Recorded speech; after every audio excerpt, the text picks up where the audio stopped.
अनंत श्री स्वामी अखंडानंद जी सर्वश्री जी महाराज भगवतामृत 1981 में जो उन्होंने सुनाया वो मैं आपको बता रहा हूँ। वो कह रहे हैं श्री मद्भागवत ऐसा है कि शीघ्र में भी चलता है, लोक कल्याण में भी चलता है, वैराग्य में भी चलता है और मोक्ष में भी चलता है। इसलिए भगवान ने विचार किया कि राजा परीक्षित को कोई तलवार तो मार नहीं सक रहा, कोई तीर भी मार नहीं सक रहा, उसको यदि कोई अस्त्र शस्त्र मारता होता तो मैं भी उनका गदा चक्र लेकर पहुंच जाता और उनकी रक्षा करता। लेकिन जो परीक्षित मार रहा है वह तो शब्दों से मार रहा है, साफ देकर मार रहा है, फिर वह चक्र क्या काम करेगा, गदा क्या काम करेगी, ब्रह्मास्त्र क्या काम करेगा। शब्द के बदले तो शब्द ही चाहिए, शब्द के द्वारा ही चाहिए, शब्द के द्वारा आई हुई जो विपत्ति है, संकट है, उसके निवारण के लिए शब्द ही चाहिए। इसलिए भगवान श्री कृष्ण ने शब्दमय साप से परीक्षित की रक्षा करने के लिए शब्दमय आह्वानमय श्रीमद् भागवत गीता मद्भागवत के रूप में प्रकट किया। अब भागवत में राजा परीक्षित के वैभव का ऐश्वर्य जो वर्णन है उस पर ध्यान देने हुए देखो कितना उसमें कितना सामर्थ्य है। भगवत कृपा होने पर भी भगवान मनुष्य में कितना सामर्थ्य आ जाता है, ये बात यहाँ देखने की है। राजा परीक्षित ने सप्तद्वीप पृथ्वियों में भ्रमण किया, भी जहाँ जाते वहाँ उनके सामने जो भी आता उसको देखते हुए वही भगवान है कि नहीं है जिससे ने मेरे गर्भ में रक्षा की थी। परीक्षित की दृष्टि ऐसी शुद्ध थी तो सर्वत्र उसी को देखते थे जो गर्भ में उनकी रक्षा करने के लिए आया था। उनकी ऐसी परीक्षा थी कि वो अलौकिक वस्तु को भी देखते थे। संसार में लोग अपने शत्रु पर विजय करके दिग्विजय करते हैं, लेकिन परीक्षित ने तो कलयुग पर विजय कर ली थी। कलयुग माने अकाल, काल पर विजय कर लेना कोई सरल बात नहीं है। जब परीक्षित कलयुग पर विजय प्राप्त करके दिग्विजय करने के लिए तब जहाँ जहाँ जाए वहाँ वहाँ उनको श्री कृष्ण की महिमा सुनने को मिले। लोग कहे कि ये वही परीक्षित है जिनकी रक्षा श्री कृष्ण ने गर्भ में की थी। ओहो, इनके पिता साक्षात भगवान श्री कृष्ण बहन सुभद्रा के पुत्र थे। ओहो, श्री कृष्ण इनके पूर्वजों की सेवा करते थे। परीक्षित धन्य है, धन्य है। देखो भाई, अब आप बुरा मानो चाहे अच्छा, ऐसा भगवान संसार में किसी मजहब में नहीं है। कहाँ है कोई दूसरा भगवान जिसको उसके प्रेमियों ने, भक्तों ने अपने जीव बीच में इस पर रख दिया हो। वे राजा युधिष्ठिर सभा में पार्षद होकर साधारण से साधारण सदस्य होकर बैठे थे। जब राजा युधिष्ठिर चलते थे तो श्री कृष्ण उनके पीछे पीछे चलते थे। उन्होंने उनको दूत बनाकर भेज दिया तो दूत बनकर चले गए। जब वे द्वारका से आते थे तब नया युधिष्ठिर के बल्कि भीमसेन से भी प्रणाम करते थे। श्रीमद् भागवत में ऐसा वर्णन है, जब रात को पांडव लोग सो जाते थे तब श्री कृष्ण पहरा देते थे। ईश्वर का ऐसा साधारणीकरण और कहाँ है। जीवन में एक एक अंग से ईश्वर को मिला देना है। इस प्रकार उसके रस का आस्वादन करना, स्मरण करना सृष्टि के लिए दूसरे मजहब में नहीं है। हमारा भगवान ऐसा कृपालु है कि वह किसी भी परिस्थिति में हमसे अलग नहीं रहता। जो परीक्षित जहाँ जहाँ जाए वहाँ वहाँ उन्हें भगवत गुणावधान श्रवण सुनने को मिले। वे बार बार ये सुनकर गदगद हो गए कि भगवान हमारे दादा के सारथी बने थे। सचमुच रथ पर बैठकर नौकर की तरह रथ चलाना और रथ की आज्ञा मानना क्या कोई साधारण बात है। हमारे दादा अर्जुन ने कहा कि हमारी आज्ञा का पालन करो और भगवान ने उनका पालन किया। राजा परीक्षित ये सब सुनकर विभोर हो जाते थे। उनकी आंखों से आंसू आ जाए, शरीर में रोमांच हो जाए, उनका हृदय द्रवित हो जाए और उनके हृदय में भक्ति का प्रभाव बहने लगे। इस प्रकार राजा परीक्षित सब देशों में विजय करते हुए एक स्थान पर पहुंचे जहां गाय और बैल आपस में बातें कर रहे थे। गाय और बैल की आवाज़ तो सब लोग सुन सकते हैं, लेकिन परीक्षित को उनकी भाषा समझने की, उनके भाव समझने की शक्ति थी।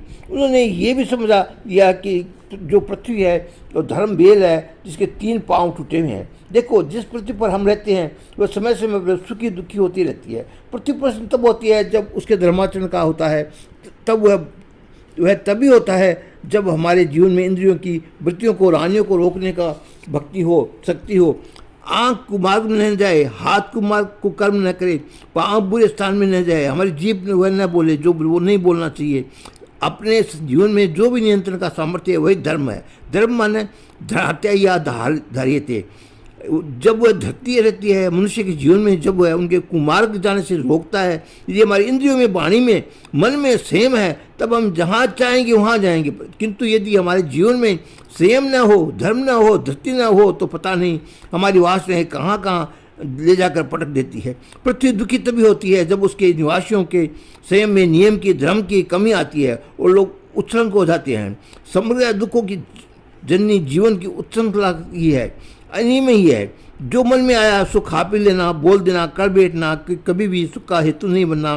क्या आप अपने मन पर इतना विश्वास करते हैं कि वह जो करता है वो सब ठीक करता है? नहीं भाई, मन पर भी नियंत्रण करना चाहिए, संयम चाहिए। हमारी इंद्रियों के लिए भी मर्यादा चाहिए। इसी मर्यादा, इसी नियंत्रण और इसी संयम का नाम धर्म है। इस धर्म का जब निर्बलता आ जाती है तो पृथ्वी पर दुख फैल जाता है। परीक्षित ने यहाँ देखा कि बेल धर्म के रूप में 3 पांव टूटे हुए हैं, केवल 1 पांव पर रहा है। वह बड़ा निर्बल हो गया। उन्होंने पृथ्वी को धर्म का संवाद सुनकर ये चिंतन किया कि क्या करना चाहिए। परीक्षित जब और आगे बढ़ा तो उन्होंने देखा कि एक व्यक्ति जिसके सर पर राजा के चिन्ह है, सिर पर मुकुट है, वस्त्राभूषण है, उसके हाथ में तलवार है, बेल को मार रहा है, धर्म का नाश कर रहा है। उन्होंने उसे मारने के लिए शस्त्र उठा लिए और उसने ललकारा कि तुम मेरे राज्य में इस बेल को, मरक्षों को, धर्म को मारने वाला कौन है? तुम्हें मालूम नहीं है कि मैं पांडव वंशज हूँ, जिसके रक्षक श्री कृष्ण है? मैं तुमको मार डालूंगा। अब तो ये सुनते ही उस व्यक्ति के प्रशासक का राजा का चिन्ह छोड़ दिया और साधारण पुरुष की तरह राजा परीक्षित के चरणों में गिर पड़ा। परीक्षित ने कहा कि अच्छा, अब तू शरणागत हो गया है तो तुझे मालूंगा नहीं, लेकिन तू मेरे राज्य में मत है। वह व्यक्ति कली था। कली माने होता है कलह, जैसे बाप बेटे में कलह, गुरु चेले में कलह, भाई भाई में कलह, पति पत्नी में कलह, किसी को भी कलिकाल बोलते हैं। राजा परीक्षित ने कली पर अर्थात काल पर काबू पा लिया और कहा कि मेरे राज्य से निकल जाओ। कली ने कहा कि महाराज आपकी आज्ञा शिरोधारी है, लेकिन आपका राज्य तो सब जगह है, मैं उसको छोड़कर कहाँ जाऊँगा? तब परीक्षित ने उसको स्थान देने ये कहा कि जब शराब होती हो, जुआ होता हो, पर स्त्री गमन होता हो और वहाँ जाकर रहो। कलयुग ने कहा कि महाराज अपने राज्य में तो ये सब नहीं है, फिर मैं कहाँ रहूँगा? इसके बाद परीक्षित ने कहा अच्छा, तो स्वर्ण है, धन संपत्ति है, वह मद का कारण है, इसलिए जहाँ स्वर्ण हो वहाँ जाकर तुम रहो। कलयुग ने कहा कि अच्छा महाराज, जैसी आपकी आज्ञा। जो राजा परीक्षित इतने प्रभावशाली थे कि उन्होंने कलयुग पर शासन कर लिया था और सप्तद्वीप पृथ्वी भी उनके वश में हो गई थी। उनके अर्थ और धर्म में किस प्रकार की त्रुटि नहीं थी। वे चाहे तो कुछ भी कर सकते थे, फिर भी उन्होंने सब कुछ त्याग कर भागवत का श्रवण किया। उसमें अद्भुत था त्याग का सामर्थ्य। श्रीमद् भागवत में बताया गया है कि यदि आप अपना मंगल चाहते हैं तो पहले चारों पुरुषार्थों का अर्थात धर्म, अर्थ, काम, मोक्ष का विवाह कर लीजिए। ये देखिए कि आपका धर्म किस लिए है। वह आपको संपूर्ण बंधनों से मुक्त करने के लिए है। धर्म इसलिए है कि आपके जीवन में पराधीन न हो, आप स्वाधीन हो जाएं। धर्म पालने की सफलता इसमें है कि आप पराधीन निवृत्त हो जाएं। पराधीनता किसकी? विषयों की पराधीनता, इंद्रियों की पराधीनता, मन की पराधीनता, अपने दुराग्रह की पराधीनता, अहंकार की पराधीनता, अज्ञान को मानने की भ्रम की पराधीनता। मुक्ति उसको कहते हैं जो आप संपूर्ण पराधीनता से सर्वत्र मुक्त होकर अपने स्वभाव से में प्रतिष्ठा होकर जाए। स्वातंत्र्य परम स्वातंत्र्य ही परम पद का प्रदायक है। यह परम पद आपको प्राप्त होना चाहिए। हम जितना भी धर्म करते हैं उसका उद्देश्य सब प्रकार का परतंत्रताओं से मुक्ति पाना ही है। हमने धर्म करके धन कमा लिया और वो धर्म का फल नहीं है, बंधन है। यदि आप पूछे कि धन का फल क्या है तो इसका उत्तर है कि धन का फल धर्म है। धनात् धर्म है, धर्मस्य धर्मास्त्रे धर्म का अंतस्य। यदि आपके पास धन है तो आप ऐसा अभ्यास कीजिए कि उससे लोगों का भला हो, आप अपना कल्याण साधन कर सके, आपके जीवन में धर्म का अवतरण हो। धन का फल धर्म है, भोग नहीं, और धर्म का फल मोक्ष है, वन धन नहीं। तब मोक्ष का फल क्या है? मोक्ष का फल है जीवन निर्वाह। जीवन निर्वाह के लिए आप खाइए पीजिए, अपने शरीर को स्वस्थ रखिए।